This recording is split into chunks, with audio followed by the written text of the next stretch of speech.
research project is appalling. Appalling. And clearly, he had no idea that he was engaging in exactly the kind of casual sexism that drives women away from STEM. Okay, let me just stop right there. If you are the type of woman who will allow a shirt to prevent you from joining in on these types of jobs, then you don't deserve to work in these fields. I wanted to further elaborate on the reason why this story frustrates me.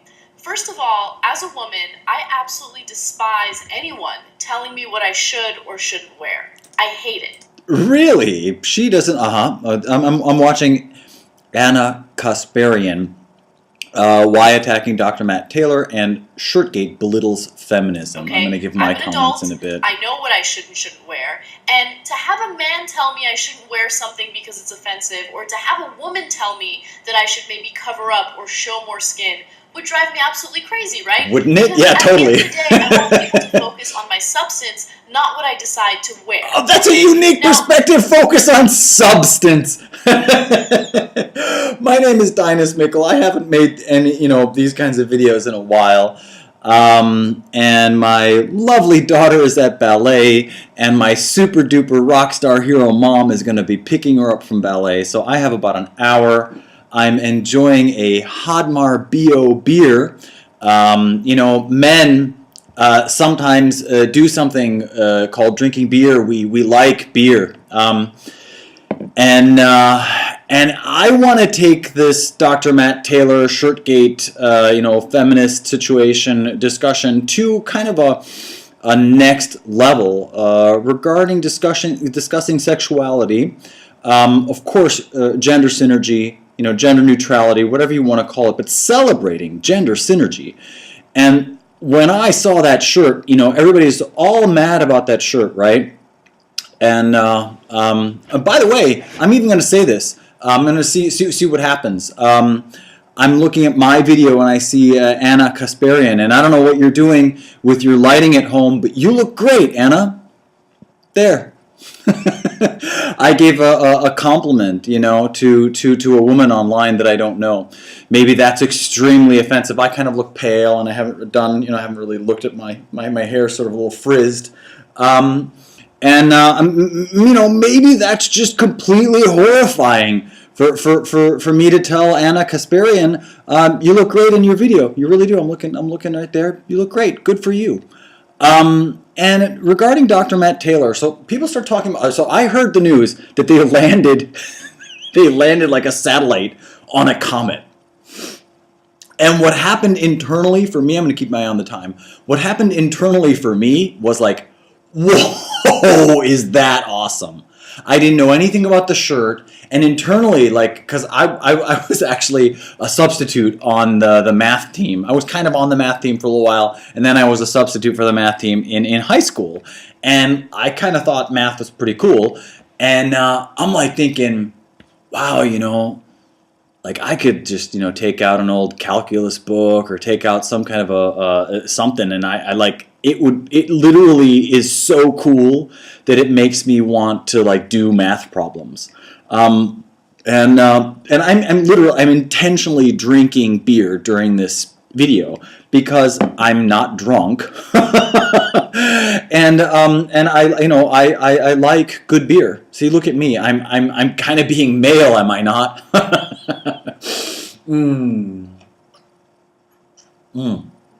And if you don't have this beer in the States, you're missing out, because I'm over in Europe. It's really delicious. So what I want to say is that maybe hot women inspire Dr. Matt Taylor. Maybe, there's this a blowjob a day, maybe sex and an active sexual life. I don't know what his sex life is like, but maybe that clears his mind and opens him up to being able to accomplish these kinds of tremendous feats of science. And maybe that kind of shirt motivates him. And maybe sexuality is something cool. And maybe it's something that we could celebrate. And I'm going to listen a little bit more to what Anna Kasparian has to say here. But I find it so unbelievably pathetic that a community of women brought a scientist to tears after he helped land a human-made satellite, rocket, object, whatever, on a comet. I can't, like, I'm sure everybody's sort of flabbergasted online, and you've seen people, that are doing a better job of showing how completely ludicrous it is to comment on this man's shirt. And then I zoomed in on it, and right, so, and it's not, they're not even naked. So basically, you have a situation where the same women who are parading around, wanting to free their nipples, so they want to come to like this, to make this more extreme, they want to come to work naked, but he's not allowed to wear that shirt. And maybe healthy sexuality is a part of why he's so smart and so accomplished. I'm going to take a little break. Let me see what's going on there. The argument that what he wore, what Dr. Matt Taylor wore, is offensive, I think is a little silly because, to be quite honest with you, a female friend made that shirt for him, and it features cartoon women in various states of undress.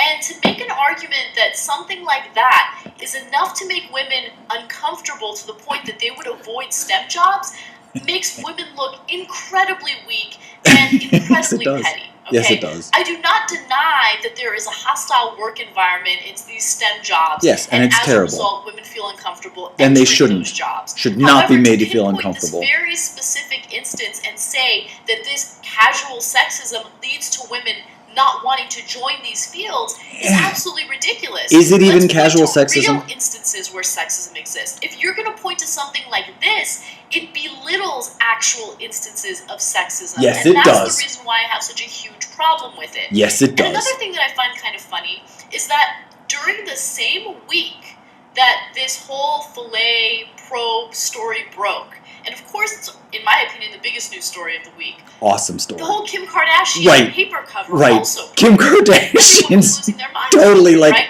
almost sure her entire butt. Feminists out there that were criticizing her for bearing it all and doing a full frontal her whole butt photo shoot, but a lot of them were also applauding her, sure, flaunting her sexuality, yeah, and doing so in such a bold way. Now, I don't really have that many thoughts on Kim Kardashian's cover. I don't really give a shit, right? If she wants to bear it all, let her do it. It's her body. If she would like to objectify herself, she has the right to do it.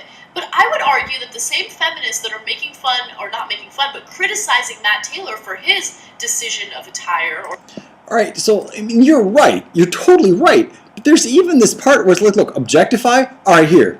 I mean, if you can somehow possibly make me, maybe I used to be sexy before. Look at me, I'm 43, I'm gray. Man, I've gone through so much. If you could make me look sexy, you could take my face and put me on to some dude with like a six-pack. I'm telling you, take a high school picture of me with my dark curly hair. You put me on a shirt. I would not consider myself objectified. I really honestly would not. Put me on a shirt. And I mean, wearing kind of at least as much clothes as those ladies on his shirt. I'd love it. Send me a shirt. Turn me into a cartoon. Remind me of what it was like back in the 90s, with my muscles and hair. Anyway. Choice of attire should also turn around and look at someone like Kim Kardashian and say, well, you're kind of feeding into that vicious cycle. You are leading to the objectification of women, aren't you? And the reality is there is a multi-billion dollar industry right now that is profiting a lot of women who objectify themselves. And they should be able to do so should they want to. Well, you know what? I'm going on 10 minutes here, so I'm going to conclude. But it's interesting because, we really do have the discussion of what is erotic and what is beautiful, and what's wrong with thinking that stuff is hot. Why is that immediately objectification? Let me know.